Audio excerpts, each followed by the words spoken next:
Service in Tallahassee has issued a special marine warning for coastal waters from Mexico Beach to Apalachicola out 20 nautical miles, coastal waters from Okaloosa, Walton County line to Mexico Beach out 20 nautical miles, waters from Okaloosa, Walton County line to Mexico Beach from 20 to 60 nautical miles until 5 p.m. Central Daylight Time.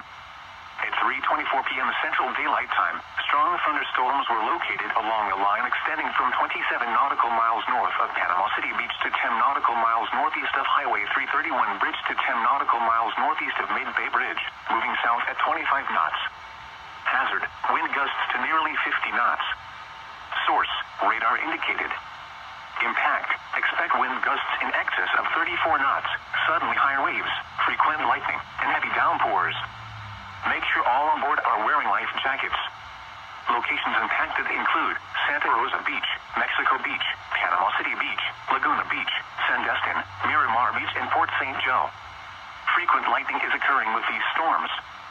If caught on the open water, stay below deck if possible. Keep away from ungrounded metal objects.